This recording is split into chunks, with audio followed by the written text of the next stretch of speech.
Hinaot nga dili kita maglinigoy nga Kristohanon mga igsoon. Hapit na, haduol na ang katapusan.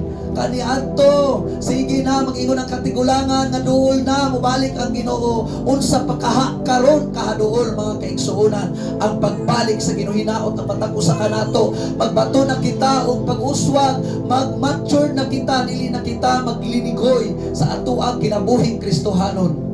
Kay tingali unya sa adlaw sa paghukom ng ako ang kanunay even sa Facebook mga kaigsuonan, padayon ko nga remind sa matag usa nga buhaton na nato ang pwede nato buhaton nga maayo. Padayon buhata ang maayo mitras aduna pay higayon. Galacia kapitulo 6 bersikulo 10. Buhata ang maayo mitras aduna pay kahigayunan, kay moabot ang adlaw nga di na kita makabuhat.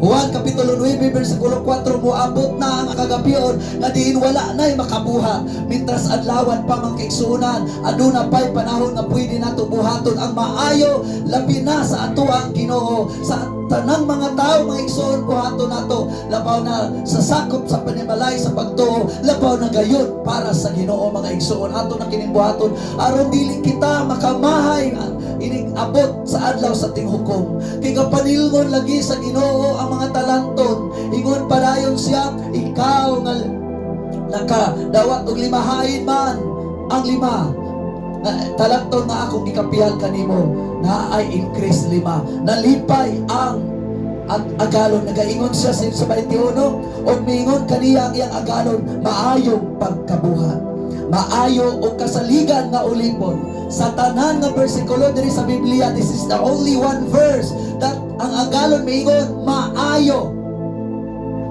This is the only time nga ang agalon ang Ginoo nagaingon maayo nga ulipon. Ginganlan niya ang usa ka tawo nga maayo tungod kay kasalikan, nga ang butang nga iyang nabatunan iyahang napatikayon, iyang nagamit sa maayo. Ang panahon nga ato ang nabatunan, ato ang nagamit sa maayo. Ang mga kaptangan na atong nabatunan, atong nagamit na patigayon sa maayo. Ang mga butang, ang tanan, sama niini, nalipay kay ang agalon, maayong pagkabuhat, maayo og kasaligan nga ulipon, sa jutay kasaligan kadiay. Sa daghan pagapialan ko ikaw, dumuyog ka sa kalipay sa imong agalon. Sa ato pa mga kaigsunan, kung kita kasaligan, kung kita kapialan, kung ato ang mga butang ato ang nabatunan, ato ang nagamit kini sa maayo, mahimo usab kita nga maayo o kasaligan na ulipon, o makaduyog kita sa kalipay sa ato ang amahan. Ingon pa siya Juan kapitulo 14 bersikulo 1 paingon sa 3, ato si samahan ug maandam siya og puluyanan, o diin gani siya ato usab kita. Palakpak ka lang sa Ginoo mga igsoon. Kung ato lang buhaton ng maayo karon, muduyog kita sa ato ang langit ng amahan. Sa adlaw sa iyahang pagbalik o pagkuha ka nato, dili kita magminatay sa paghila tungod sa kasub-anan, tungod sa pagmahay, tungod sa pagbasod, tungod kay wala nato nabuhat sa panahon nga aduna pay panahon. Karon ang adlaw sa kaluwasan,